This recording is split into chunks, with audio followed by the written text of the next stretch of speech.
My name is Andrew Weathers.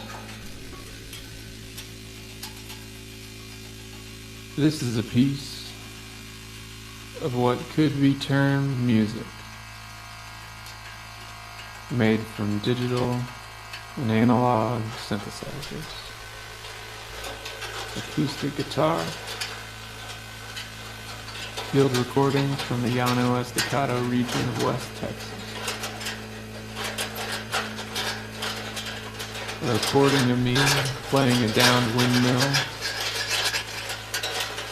a manipulated sample from a fiddler from Amarillo named F. Robertson, and the text I'm reading now.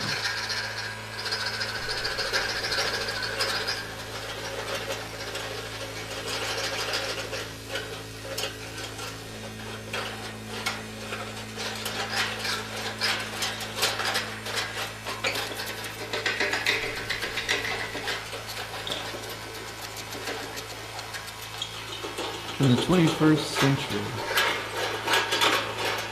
when we conceive of folk music, primarily as music, featuring an acoustic guitar, maybe a fiddle, some pleasant vocal harmonization, tasteful arrangement, and maybe, not necessarily, some engagement with the tradition of folk song. We're using a myopic perspective. It doesn't really do us any favors. It mostly serves to limit the form.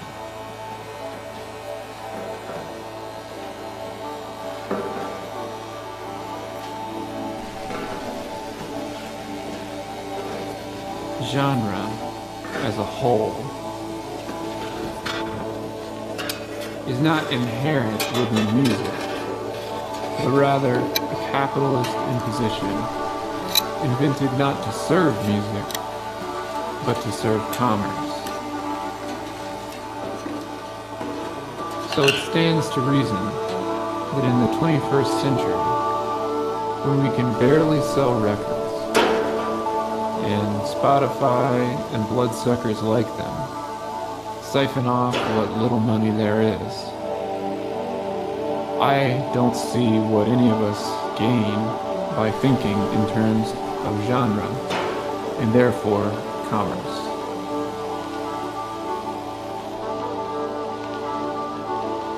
The more we care about the work, the less commerce there should be in it.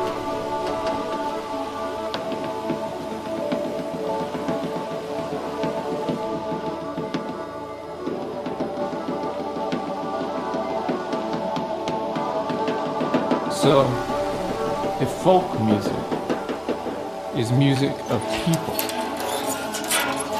then it seems to me that any music that cultivates community qualifies. To that end, Black Flag, having been central, among others, in cultivating a nationwide underground touring network that persists against all odds to this day, are just as much part of the folk lineage as Doc Boggs and Maybelle Carter.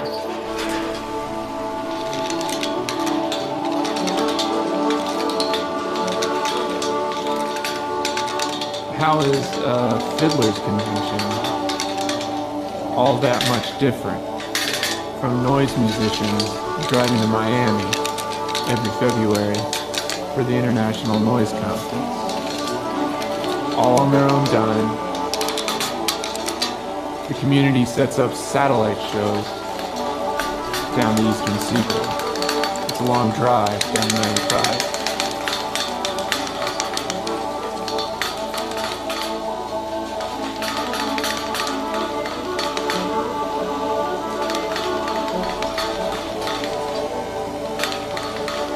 To extend this line of thinking, people are places. just like light and sound are different ends of the same spectrum.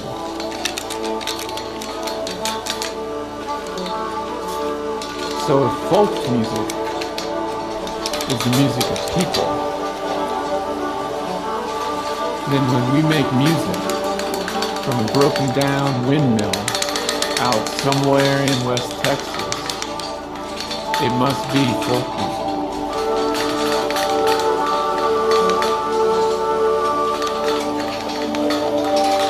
So when we record the sandhill cranes that fly over the Llano Estacado every winter and arrange that sound like a lyric, it must be folk music.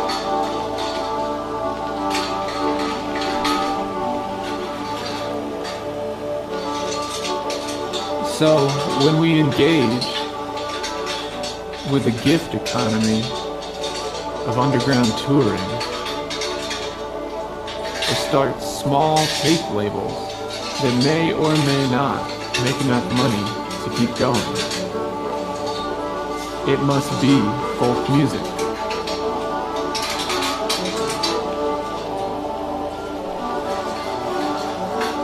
All of these things may not have any kind of facade recognizable as folk music proper, but they all cut right to the core of what folk music is.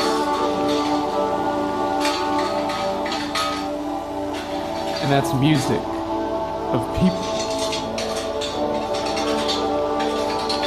And for me personally, I'm most interested in the core of things.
currently tuned into the TBD live stream or on KCSB FM 91.9 in Santa Barbara and netnetradio.com Tijuana. I'm joined by my friend Wayne Lytalk, and today we have Andrew Weathers, a local Texas Prairie legend.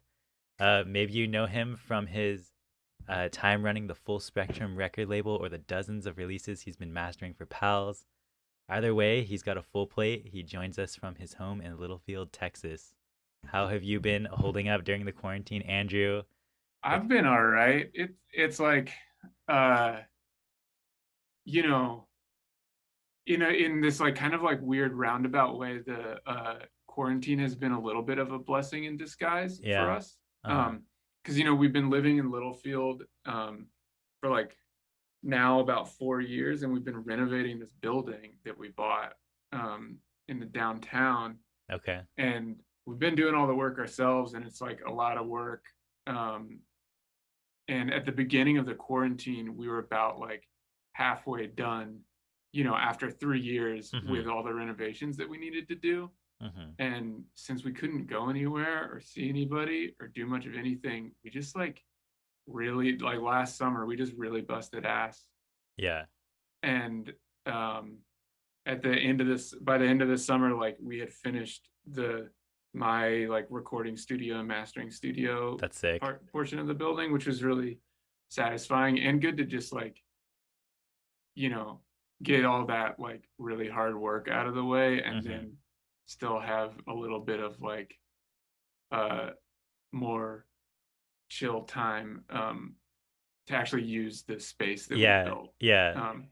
Um I'm like actually kind of nervous about things starting to open up, because I'm like, it uh am I going to be stressed out when people come over? Like, what is that going to be like? Oh, Um, dude, I know exactly how you feel. it's Like, stuff's starting to go somewhat back to normal here. Like people are getting yeah, vaxxed, like the kids are getting vaxxed now. And people yeah, are like, "Hey, dude, can you hit up Bico and see if we can play a show there?" And I'm just like, yeah. "Oh, I What? don't." I was like, I don't know what to like how to respond to you right now. I don't know, dude. It's weird. You know what I'm saying? Yeah, It's like, should I feel stressed out about this? Like, you know what I'm yeah. saying? Well, Um, and then it's like, especially with shows coming back, like, you know, we don't have any like legitimate helpful guidance oh yeah, that's what I'm on saying. like Yeah. how we should be Yeah, approaching this whole situation. it's so weird. Yeah. I will be Yeah, going to a show next month, and I'm very excited to see how they pull it off with the yeah, garage spacing and everything. But it's really frustrating because like for DIY shows, these don't get a lot of people coming in the first place, so you could spread out, but no one wants to plan all the stuff out to do it safely. yeah, And Yeah. then you yeah, end up with these rich shows that it's like, well, that's the only option. And it's because Yeah. of the money and stuff attached. yeah. I have thought like, um, the beginning of the pandemic, it was like Monday we had a show at Co-op in Lubbock, which is Mm-hmm. where we book shows. Mm-hmm. And it was weird, and everyone, we had hand sanitizer, and we were like, okay, I think everything's good and we can do the show. We did the show, and then Friday I was gonna leave for a 2 week tour, and we canceled. And like, you know, even I drove like almost to Dallas, halfway to Dallas, and then turned around. Yeah.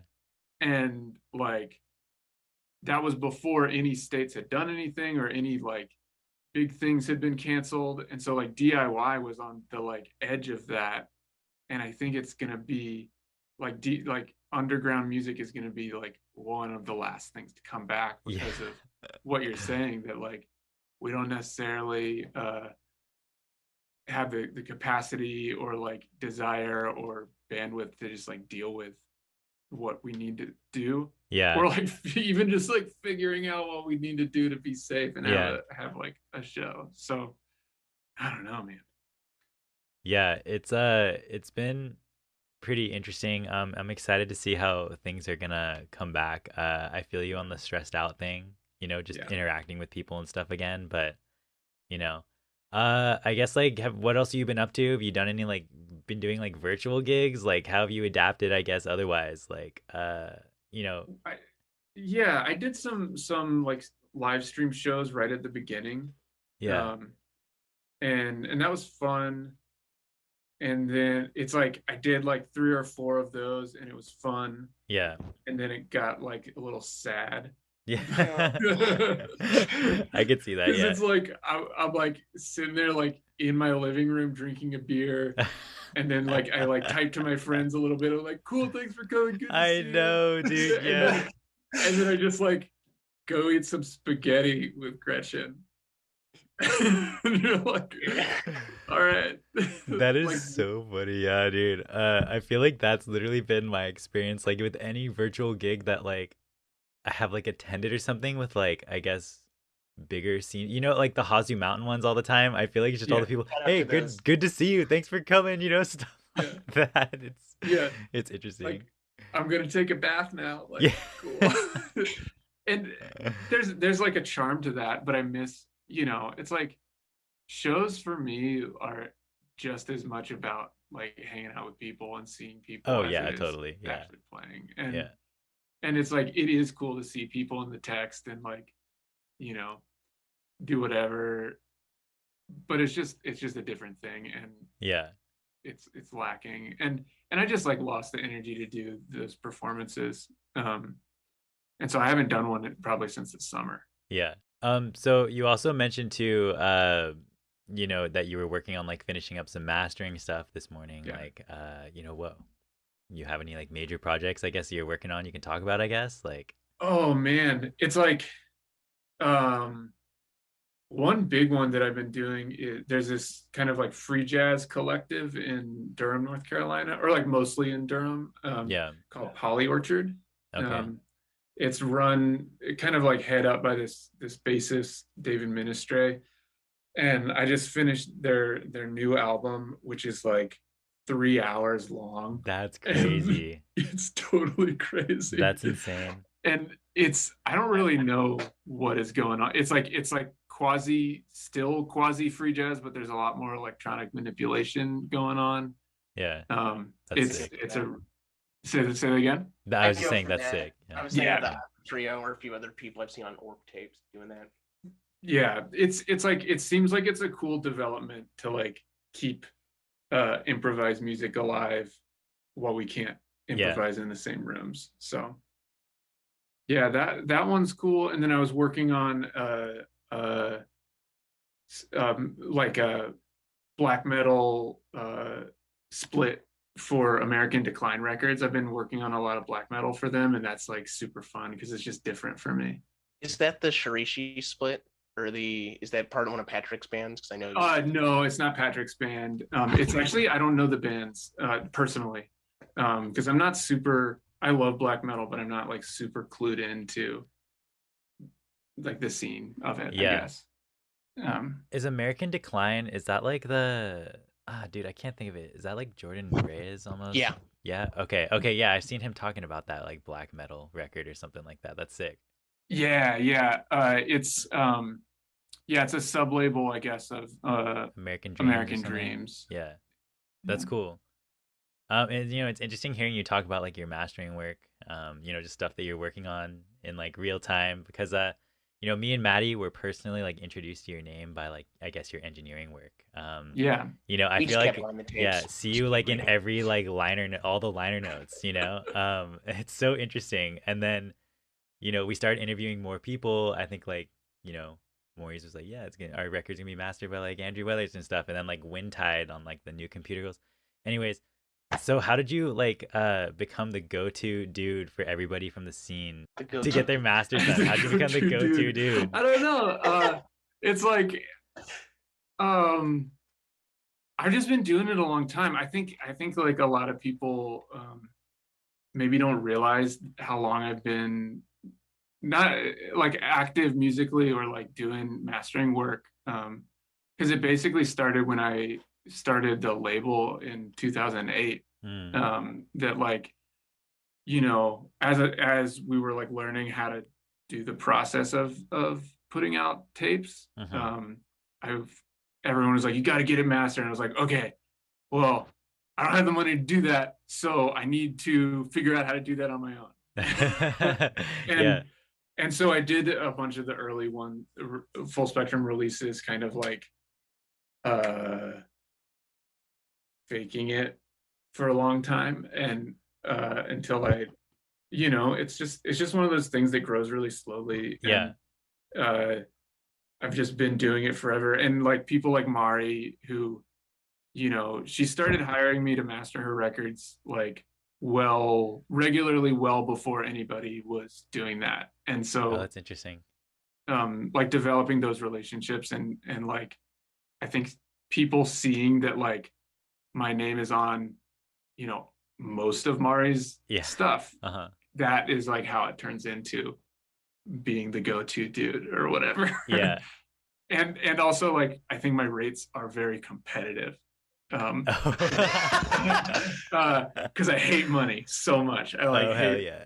taking money. I don't like Yeah. charging people to do work. I just like need to eat and live. Yeah. So That's sick. I love that actually. That's awesome. Also, well, I guess because you had brought it up and it's come up a couple times, is that you are now based in Littlefield, Texas, which is about 30 minutes there outside of Lubbock yes. itself. And I was kind of shocked at just the smallness of Littlefield. I've driven through many towns like that when you go through Yeah. Post or something, going from Cleburne all the way over to Lubbock for family. Yeah. And like how, I guess, livable is Littlefield? What is it like down there? What can you do with that downtown space? And then how does like the co-opt in Lubbock also play into that? I mean, wait, so are you from West Texas? I have a lot of family based out there. Wow. Yeah, Post is like there's not a lot going on in Post. But yeah, I mean, it is honestly like extremely livable if you are okay with like giving up like lattes and brunch and things like that. Y'all got Topo Chico? We got so much Topo Chico. We're fine. Yeah. We're gonna make it. I mean, that's honestly the thing, is that it's like we don't pay rent, we don't have a mortgage, because property is very cheap here. And in town, the town is 6,300 people. It is the county seat, and so it has all of the I know it has all the basics. Like there's the hardware store, there's a couple grocery stores, mechanics out the wazoo. Like it's like you can do your day-to-day stuff, and like Lubbock is a half-hour drive if we need some like goat cheese or like an IPA or whatever. And it's definitely different. It's like because we moved here from Oakland, and it's like major lifestyle shift in a lot of ways. Yeah. But it's pretty livable. It's pretty awesome. Like the low cost of living really facilitates a lot of flexibility, like me not having to charge a whole lot of money for mastering work. Yeah. You know? And that I'm happy with that. And so the co-op thing, it kind of developed. There's the music and art scene in Lubbock is kind of nascent and slowly starting to grow. And I think it's a really exciting time to be in Lubbock, honestly. And that we, as soon as we moved here, people started hitting me up to book shows because that's how things go. And historically, there's like not a whole lot in between Albuquerque and Austin. Yeah. Because it's like it's hard to get a gig in Amarillo, hard to get a gig in Lubbock. For our kind of weirdo left field music. And so people started hitting me up pretty quick, and eventually I met this sculptor, Eric Simpson, and he's from Lubbock, and he does these pretty amazing sculptures of like rearranged agricultural equipment, and he is also a farmer, and so he's kind of putting agriculture and the land and the landscape into visual arts. And he hosted a show at his studio and was really into it. I think he got really excited about weird music, even though he hadn't really interacted with that before. And so when he had to move out of that particular space, he really like put it together. He was just like, you know what? We need an artist-run gallery. I need a studio. These other folks need studios. And I know all these people who want to do something in Lubbock. And he kind of like called in like a group of like 10 or 11 people to like form a collective to run co-op Wow, gallery. that's sick. Yeah, it's like it's a lot of ways like kind of like the mythic dream of like underground culture. Yeah. Um, and it's not without its issues and difficulties, but like, you know, we've been able to stay, you know, we haven't been open, but like we still have the space through the pandemic. We were able to keep paying rent together because it's affordable and there are a lot of us. And like not a lot of DIY spaces I think have been able to do that necessarily. Yeah. So when exactly did you start this again? What year was this? That was like mid 2018, I think. Okay. That's sick. Or no, actually, no, it was like summer 2019. Oh wow, okay. So it's still relatively yeah, new it was like for the most really part. pretty recent. Yeah. And we as soon as we opened, it was like July 2019. I think we were doing like 2 shows, music shows a month at the space up until, you know, last March. Yeah. Wow, that's sick. That's crazy. I'll probably have to keep moving around different questions. This is great, though. I was so happy to hear that. But also, again, Full Spectrum, congratulations. Surpassed Hunter's release. And catalog titles do include 55 cassettes. You've done 25 CDs, 8 books and digital releases, 5 LPs, 4 digitals, 1 MSX patch, and a tote bag. Wow. How do you know what format a Full Spectrum release is going to come out as? That's what I'm really curious. I mean, it really just depends. It's like, you know, a lot of the Full Spectrum stuff we're all involved in the development of the release, kind, you know, from as much of the beginning as you can be. And so like the books, like some of those books were things that me and Andy Marino conceived of. And so it was just going to be that way from the beginning. Or like the tasting menu, they had this whole project and they were just like, will you put out this book? We have, you know, that one was really like, we have the book, we just would like it to be on a label, and we did it because they're fantastic, obviously. And yeah, the tote bag expansion was new. That's like a new thing. But that was just me and Gretchen just like talking about ideas, and I was like, you should just make a tote bag and make it we'll give it a catalog number, and that's the thing. I think that's honestly sick. Yeah, I think that's fun, you know. Yeah. In regards, because I'd also, a lot of the cassettes I'd recently picked up, some of the stuff over winter, the Windtide split, Celiu's, and then also Marsha, or not Marsha Fisher's, it was Stick Control. And all of those cassettes have really lovely releases. They've all been done a little bit differently. And so process-wise, when you're putting that tape together, how does that relationship go with an artist? And how do you know, like, are we going to include all of the lyrics? Are we going to include like a press release in this? Yeah, it's just like, you know, I know there's a lot of the DIY labels. It's kind of like a streamlined process where it's like the release, we kind of have like a template and a method for developing artwork, and it all is consistent and branded. But like, and I understand that from a logistical point of view, but that feels like capitalism to me, and I don't like that. Yeah. Because it's just branding, you know, and that is successful. But I think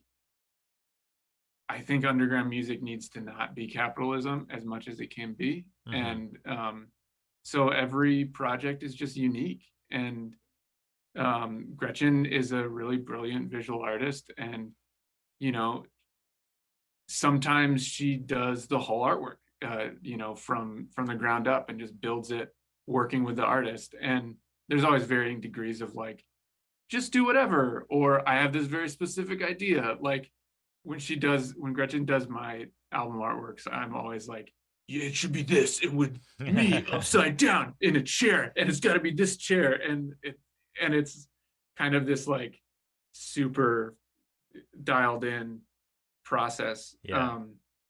But it really just depends, you know. And sometimes folks will just have an image that they like, and Gretchen will just lay it out into a tape.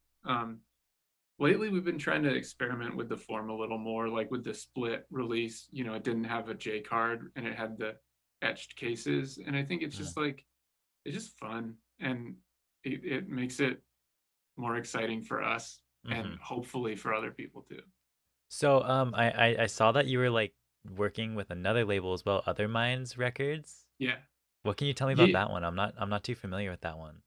Other Minds is like a new classical music presenting organization Okay. that's been around since I think 1993. Oh wow.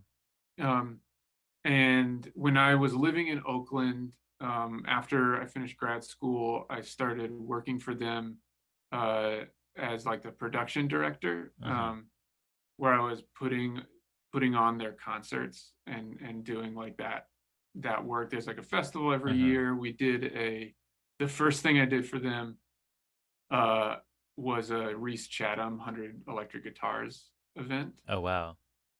which was pretty wild. Yeah.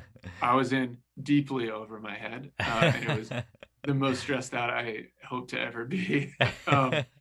But yeah, and so I worked for them for 3 or 4 years living in the Bay Area, and then when I moved, I stayed on with them, just running their record label. Okay. That's cool. And so, you know, I don't necessarily develop all those projects, and some of them are just, you know,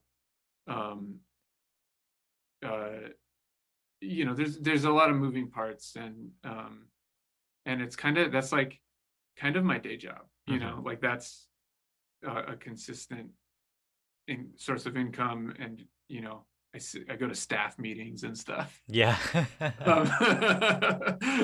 But it is like really interesting and important music, and Yeah. I'm really happy to work on it, and I've been able to do a lot of pretty cool things with them. Like we even released a tape. We did a Henry Birdsey tape Oh in wow, January. that's honestly sick. Yeah, it's like it was one of those things where they all know that I do cassette releases and I run full spectrum, Yeah. and they were like, "What if we did a tape for the Henry Birdsey?" And I was like, yes, man. Half dragged. Yeah, half dragged. I got sent that. Yeah. This one was extremely good. Yeah, it's so good. I actually, right before we were talking, I was like working on finishing another master for Henry, of this like wild ass like harmonica duo music. It's totally nuts. That's honestly so Henry's sick. wild. But yeah, everybody at Other Minds was like, we should do a tape, and I was like, I don't know. Like we're like a classical music label. Like I don't know if anyone's gonna Yeah.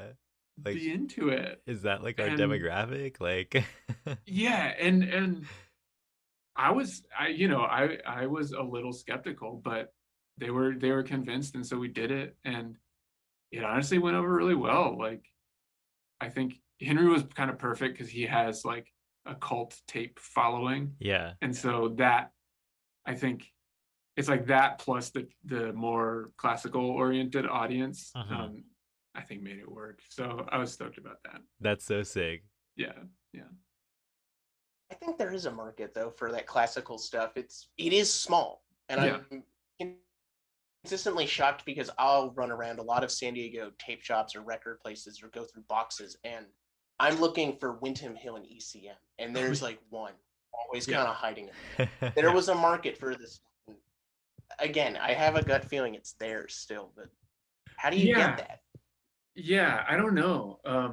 You know, it's so funny. Like I really love how consistently you can find a Windham Hill or ECM thing, and they're like 50 cents, $1, and you know, both of those labels I think are consistent enough that you can pick it up and it'll be worth at least a few listens. So maybe other minds will be the ECM of the 2020s, the new ECM. So Maddie, I think you mentioned too on here, your upcoming releases are to use lathes. Like, what are the processes behind that? I think this goes back to Full Spectrum. So yeah, the lathes. I have been talking about doing lathe cut records for Full Spectrum for years, and like maybe maybe not everybody knows what a lathe is. It's like a vinyl record is vinyl pressed. It's like a machine like cuts it, right? Yeah. Yeah, it's literally like PVC sheets of PVC you buy at the hardware store, and they come as squares, and they're it's kind of like a older fashioned way of manufacturing a record, and they're all done in real time. Yeah. Oh. So do you have like oh, sorry, go ahead, continue. No, I mean, you go ahead. Oh, I was just gonna ask, so do you have like a lathe cutter that you do it, or do you send it out? My friend Mark Mirza was telling me about how he bought like these toy lathe cutters from like Japan or something. Oh. Yeah, and he was like lathe cutting his own records for a while. Whoa. Yeah, when he I mean, I looked into it, and it's kind of like pinball in that like there's this deep world of like absolute dorks that have like source all of these different parts. Yeah. And it's like all this like really particular stuff. And if you want these machines to work, you have to like get really, really deep and dorky into this world of mechanics and parts. And it's like, because as far as I know, like no one manufactures a lathe cutting machine in 2021. Yeah. Like they're all old vintage machines that inevitably are going to need a lot of work. Yeah. And upkeep to do it. And so it's too much for me to handle. Even though I bet it would be really fun. But because of that, and because they're real time, they're pretty expensive to manufacture. Yeah. And so making the logistics of it was really challenging. Like those we've been doing these lathe cut singles, and it's like we sell them for $15, which is a little much for a 7-inch single. But they cost like all told like $7 each to make. And so we only do editions of 20. And then we have the lathes manufactured with Cryptic Carousel, who are about the most affordable that I was able to find. And honestly, like he makes the best sounding blades I've heard, because it is like kind of, it's one of those things where every time you play the record, it's going to deteriorate a little more. Yeah. And sound a little worse. But his lathes sound really good. And then Gretchen has kind of developed this really interesting screen printing process to do the artwork. Okay, what's that entail? Are you familiar with the like photo emulsion process that is screen printing? Yeah, I used to have me and my dad made skateboards when I was in like high school. Like we had a press, and we would press the layers, and then I bought like a DIY screen printing thing, and I would make the emulsions, and I would screen print my own graphics onto the boards. That's so sick. Wait, so you like manufactured the decks yourself? Yeah, I would. Yeah, I would literally press the decks and everything. Oh my god. Yeah, I didn't really like, I was just doing this like, I'm in like 10th grade. I'm like selling them to like friends at school and like all this stuff for like $30. That's so sick. And then there's like still people in town that like I'm associated with from like DIY music or something like that will come up to me and be like, dude, that was the most DIY shit ever. And I'm like, dude, you're right. That's honestly kind of sick thinking back on it. Like, because I didn't have an appreciation for it back then. But I was just like, this is fun. Did you ever do any like avant-garde decks, or were they like traditional like straight? Yeah, so I was doing like traditional straight decks for a while, and then there was like a few I found this like deck from a garage sale, and it looked like it was something out of like the 60s or something, and it was like one of those fiberglass decks, and it was really thin, like and like I would cut a few of those out, and then I wanted to get more into it, but then at the same time, like some of my friends stopped getting into skating as much, and so like Yeah. you kind of like lose that motivation. And Yeah. so I was mostly just doing it out of like, oh, I'm bored this summer, I'm just gonna cut another one. And so it kind of died, which is a bummer. I still have the press and stuff in the garage somewhere, but it's like I never got anything into anything too crazy, and that would have been the perfect time to like start making weird decks, because that's when like I don't know if you're familiar with like welcome skateboards at all. Um, No. okay, like welcome skateboards started getting big around then, and they started making weird decks, and then like Crooked started making weird shaped Yeah. decks. And I was like, I think back on it now, and I'm like, dude, that would have been the perfect time to just start getting weird with it, you know? Dude, I feel But like there's a lot of potential there. And yeah, like my first deck that I ever had when I was like, probably in like 8th grade yeah, was like a hand-me-down from my neighbor's brother. And it was like this big, chunky, like 80s deck that's like, yeah, a foot and a half wide and that's then like sick. tapers down. Yeah.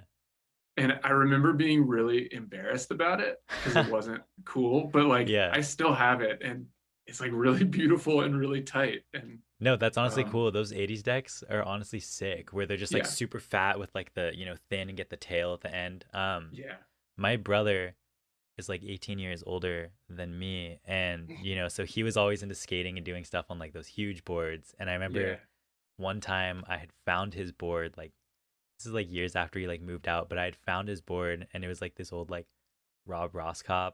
I don't know, he's like this old pro skater from back in the day, and it was like on these like slime ball Santa Cruz wheels and stuff. And I remember we took this like, because it had huge soft wheels, so you can obviously like skate a lot faster than you could on like a little popsicle shaped deck with like the small wheels. Yeah. So we took Yeah. this thing down the biggest hill close to my house, and we're like, dude, we can mob down this hill on the asphalt because the wheels will fly right over it.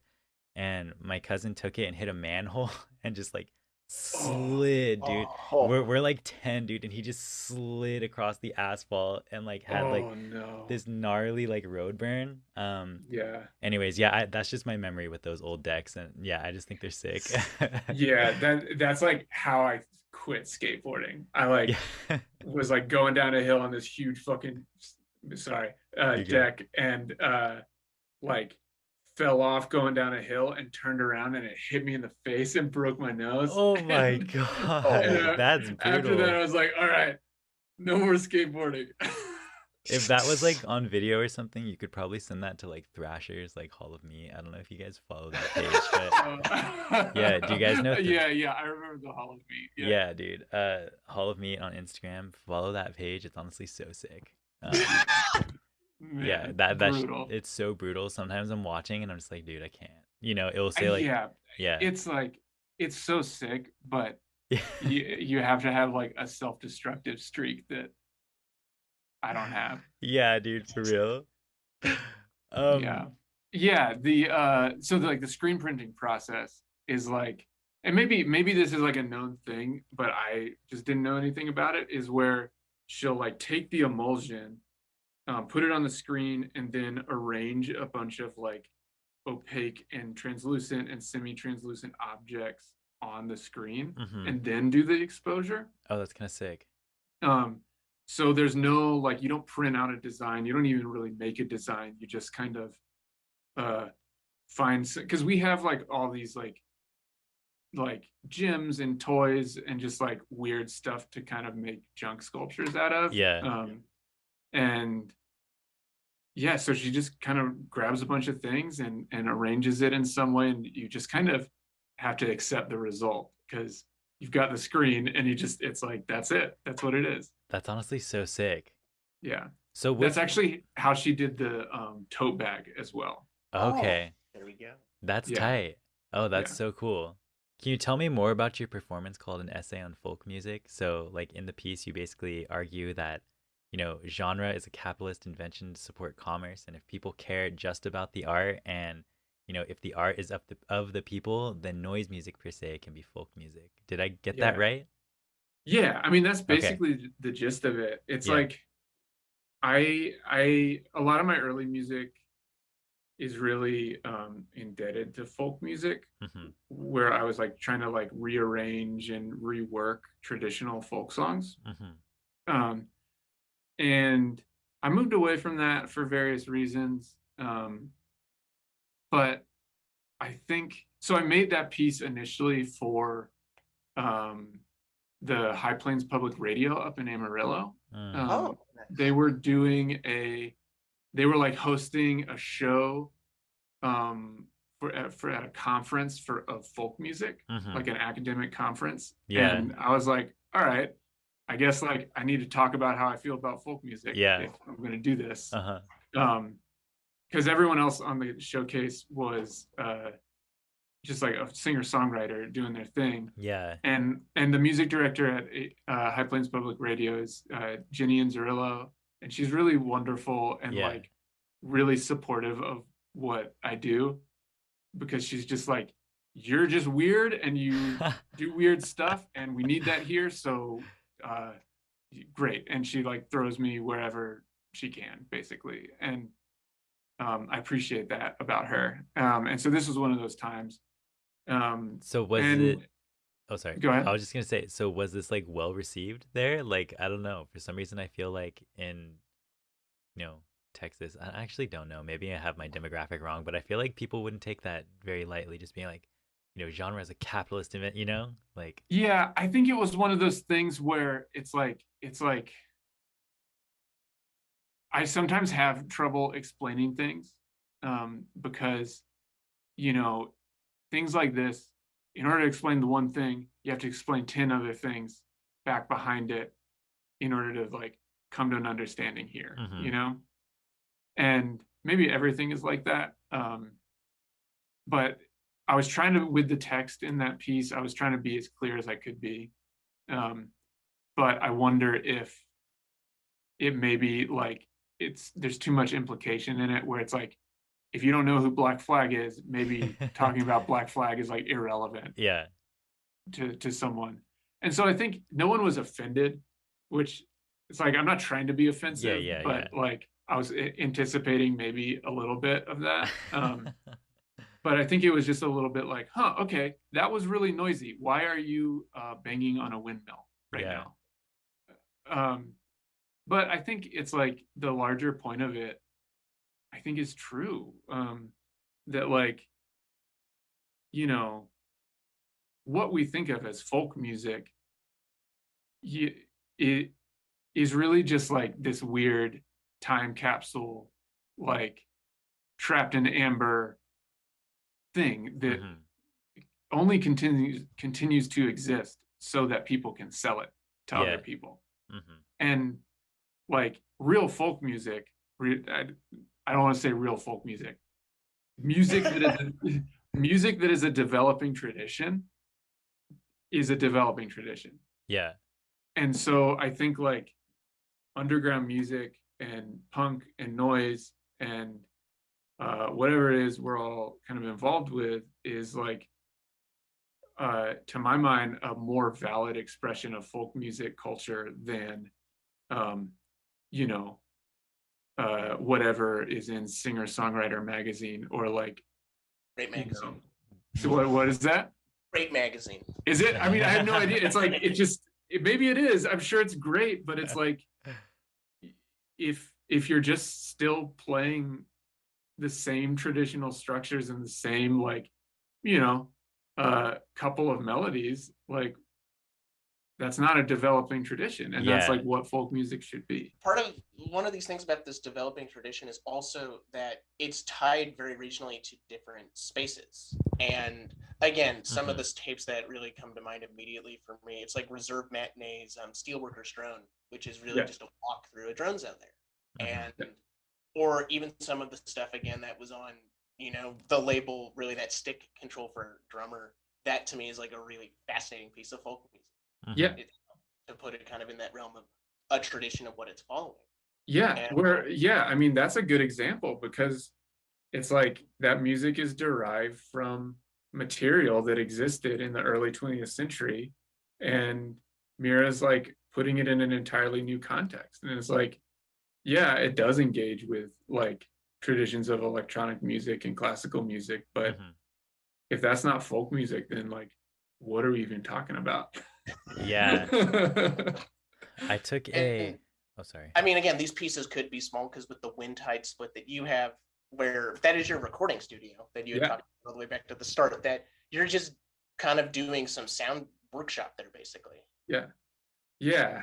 And I think, I can't remember if I mentioned this in the folk music piece, but like, I have this notion that I haven't been able to like fully express in a meaningful way. But like there is like a meaningful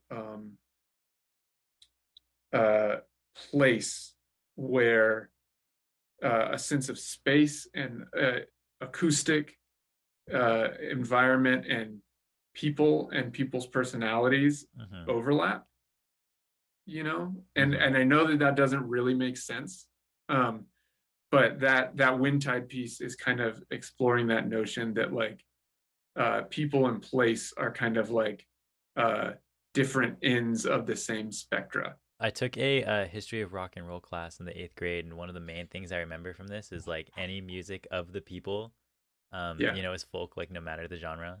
But when you're granted the space to like learn about things and think about things, you can like accept that and take that in. But then once we get into adulthood and commerce land, you know, folk music is just like some nice songs.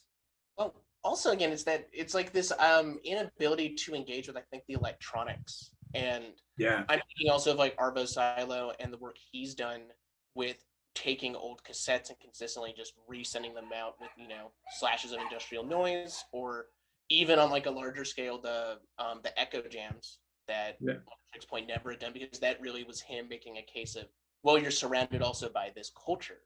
That this is, you know, like the modern pop folk culture that is just regurgitating that. So well, and these ideas, I've been like, this is great, love it. It's like vaporwave, totally folk music. It's just it's absolutely folk music in every way. And like, I don't know how you could miss that. And the thing is like, you know, okay, if we're talking in terms of like institutions, like Smithsonian Folkways is like the keeper of American folk music, right? Like that's like the thing. And even back in the day, in the 60s and 70s, Moses Ash had the presence of mind to release recordings of like avant-garde electronic music. Like there were like the Bartons, I can't remember their band name. This like composing duo had a record on Folkways. There's like the Jim Nolman like interspecies music albums. There's Ruth Anderson, and it's like, how are we missing that like extremely valid and important point? That like the like most important keepers of American folk music recognize it. So why do we keep electronics out of the folk music discussion everywhere else? Andrew, you dabble in what people traditionally think of as folk music yourself, such as your very recent record with Hayden Pedigo called Big Tex, Here We Come on Debacle Records. But it's just so wildly different from what we were talking about, you know, when we compare it to your work as like half of like Wind Tide, you know? So I'm just curious, like, where that like bridge came from, I guess, you know? So like, what was DIY or like folk music something you were always interested in growing up? Like, you know, give us the big picture or like a glance into like your musical upbringings. Like, how did this come about? So I grew up in Chapel Hill, North Carolina, which has like a really strong tradition of like underground rock. You know, like Merge Records is from there, Superchunk and all that. Oh, that's sick. And so, you know, I was growing up in this environment where there were there's not anymore, unfortunately, but there's multiple rock clubs that are all ages, with vibrant local rock bands, like a vibrant local noise scene, and like peers who are in high school who are like starting record labels and hosting shows and like touring and doing all this stuff. And so like from the time I was a teenager, I was like, oh, cool. Like all I got to do is email the Nightlight and they'll let me set up a show, even though I'm like this 16-year-old kid. Yeah. And like, that is a really rare thing. That doesn't happen everywhere. And so having access to that and having access to like a lot of interesting record stores and bookstores from a young age, it's just like empowering. And I just kind of like, from the time I was a kid, I was just like, okay, underground music, this is the thing that I do. Yeah, and I feel really lucky to have had that, and I wish that. I mean, it's like I can't imagine that even now, growing up in Chapel Hill is in any way similar, because the clubs aren't there. There's just not quite as many options. I just like been extremely active for a really long time, and then yeah, it's just genre is fake. You know. Yeah. Got it. Yeah, that's it. It's just fake. It's just totally fake. That's where the bridge. There's no bridge. It's just it's just DIY music the whole time. That's all you're doing. Yeah, it's just DIY music. That's just all it is. I have a few different like methods that I work with. Yeah, and it's like we could just say that Andrew Weathers is a folk musician. That's all we got to say. I mean, I think that's fine. More and more, I think that's fine, and people are gonna misunderstand that, and that's all good. Yeah. It's just like me and Hayden in a room. That's like what it is. It's like I can't like scrape rocks together while Hayden plays guitar. Like that's not. Yeah. It's just not. It's like I really want that to work, but it's not gonna work, unfortunately. So I guess that's like all I have for the questions that me and Maddie wrote up. Did you have anything else you want to ask, or should we go into some fan questions, Maddie? Oh boy. Yeah, let's go into those fan questions. Oh, you got fan questions? We got some fan questions for you. Hell yeah. I got a big bag. I'm gonna have to check if we got any more in a sec here, because the notifications have been going off during this interview. Oh, more showed up? Oh, dude. Nice. Patrick Shirishi asked a couple here. Wow, cool. Okay, so we'll start from the very beginning. This one's actually from me. It's I guess I can say I'm a fan, but so the press photo that you sent me, you're all like decked out in like outdoor gear. Like, do you ever go like hiking or backpacking or anything? Yeah. Oh yeah. That's been like the major activity the past year. And that one was a particularly funny one, because it's like, you know, it's the Llano Estacado where I live. It's like a flat, high plain. Yeah. And so in the spring, especially, the wind is just like brutal, just unbelievable. And it was like Sunday, and me and Gretchen were like, we need to hike. Been like working in this like office. I need to like walk around. And so we went out to this wildlife preserve that we go to. It was just like, you know, you're walking at a 45-degree angle. Yeah. And like we wear windbreakers a lot because it helps a whole lot. But like if I would face the wind, you can see in the photo, it's just like just puffing your jacket up. Yeah. Huge, puffed up. Yeah, just blowing it up. Yeah. And it's like, I'm not a serious man. Like I think that's a funny photo. And like it's a great photo. It's a great photo. Part of my life. Yeah, that's sick. Yeah, the reason I'm asking is just because that's what I've been doing too, just going out hiking and stuff. Do you ever do anything like long term at all? I've not done any like backpacking. Okay. We for a while we had this old ambulance. Okay. And so we would do like the boondocking thing of like parking on BLM land. Yeah, that's sick. Which is like I know van life is really trendy, but like it's awesome. It's sick. Yeah, it's sick. I could see why it's trendy, because it's a good time. I personally don't have a van, but I know a bunch of people getting vans, and I'm like, I can see the appeal. I just take my little Toyota and just throw a tent up if I have to or something.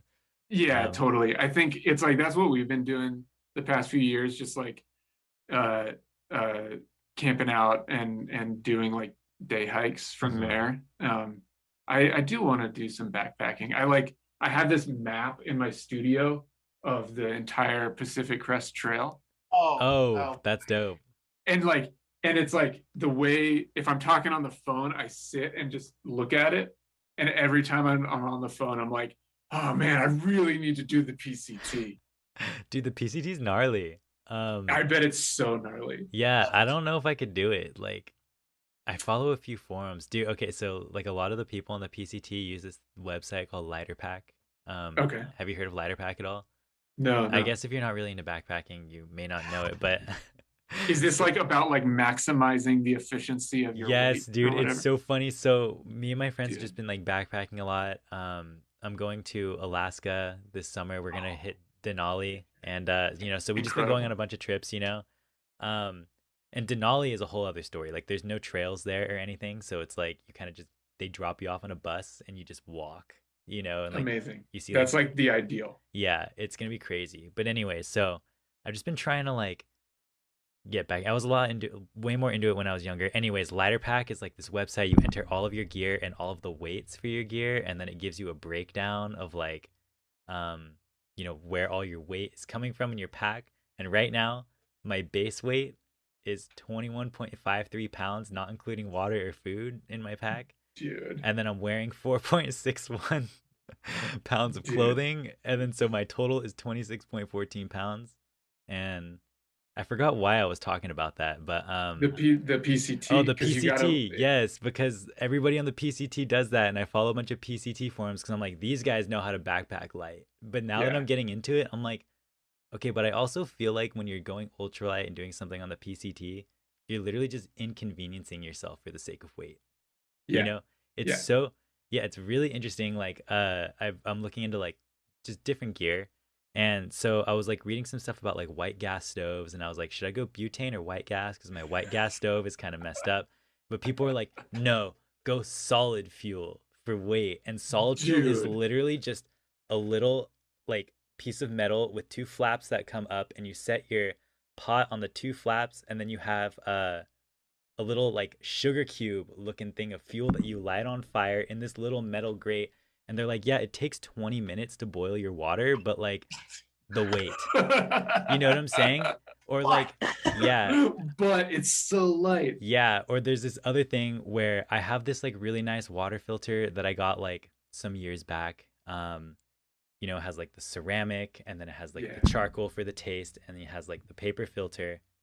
But then the ultralighters are like, nah, we don't use that technology anymore. We go to Walmart and we get what's it called? The cheap little like Sawyer things, and we bring smart bottles, like smart water bottles, and we use that to filter our water, and we just sip out of the smart life straw or something because it's lightweight. Dude, yeah, the life straw. Yeah, and I'm just like, dude, you guys like literally just inconvenience yourself for the sake of